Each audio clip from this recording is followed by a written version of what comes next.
Let's start with Hockey Canada and a massive shakeup at the top. CEO Scott Smith and the entire board has stepped down following months of controversy over the way the organization handled sexual assault claims. Ashley Burke has been on this story from the start. She's with us now. Ashley, why now is really the big question. Well, Vashi, they were hit where it hurts financially. We saw this tidal wave of sponsorships pull support entirely or say they were not going to be funding the men's team and sitting out this season. And after this weekend on Saturday night, when Andrea Skinner, the interim chair of the board of directors, resigned, that didn't let up. We saw Bauer this morning say they were not going to be providing equipment to the men's team. And Hockey Canada then came out with a statement saying that they now recognize that there is an urgent need for new leadership and new perspective. So we saw the board of directors, all of them resign, as well as Scott Smith, the president and the CEO. He is someone who has been in leadership roles at Hockey Canada for decades. You heard the Prime Minister there say that this is an important first step, that more work needs to be done. That is certainly a sentiment we heard from politicians of all stripes today, along with advocates. But I also spoke to Hockey Saskatchewan, the head of that organization, and he said that it's a disappointing day, that he did feel personally that those leaders, they were committed to change, that they were the right people, and that what's gotten lost in the story from his perspective is the 8 hockey players involved in the 2018 alleged group sexual assault and accountability around them.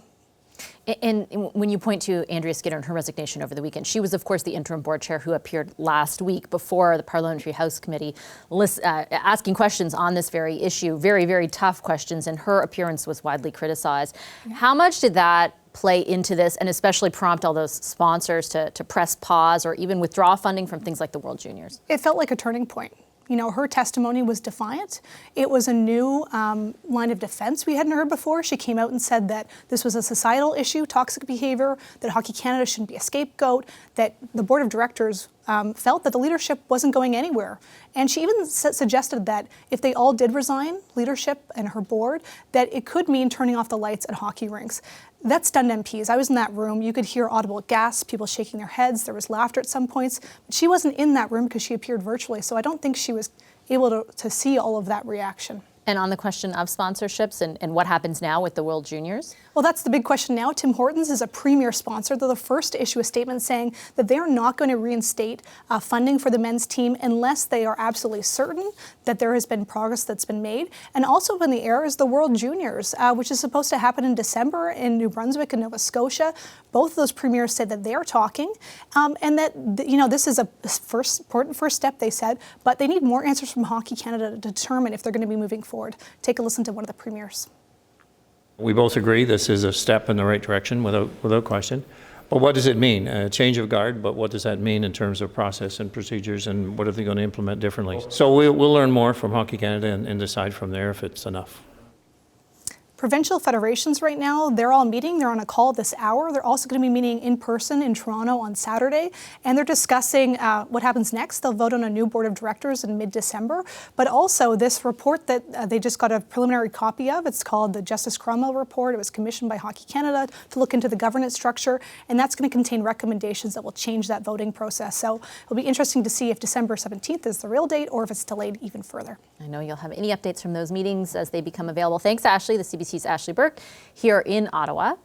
As you just heard, a long list of sponsors have dropped Hockey Canada or paused their funding, including major brands like Canadian Tire and Nike. Today, another one, Bauer, a multi-million-dollar sponsor and official equipment provider to the men's teams, made the decision. Mary Kay Messier is the vice president of global marketing at Bauer. I asked her if it was Hockey Canada's testimony, or in particular Ms. Skinner's at the parliamentary committee last week, that prompted today's decision.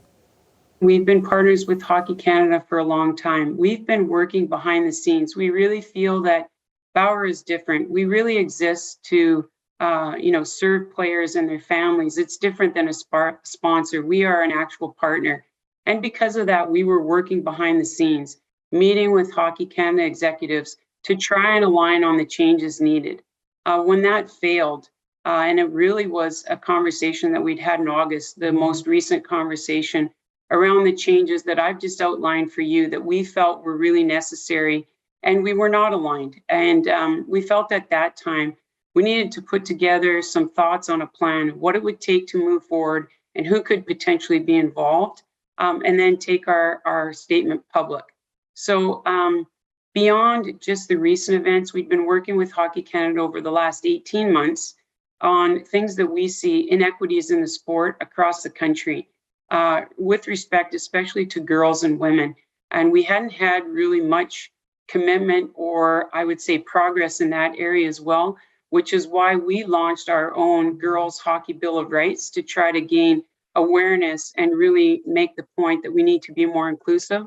So there were a lot of things that led up to this point. It was the last resort for us to go public, but we felt it was needed, and it really is in line, lockstep with what the Canadian people are asking for and what many other leaders that have a vested interest in hockey and participation are vested in as well.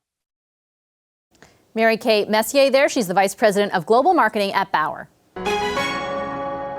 Hi, I'm Vashi Capellos, host of Power in Politics. See more of our show by subscribing to the CBC News channel or click the link for another video.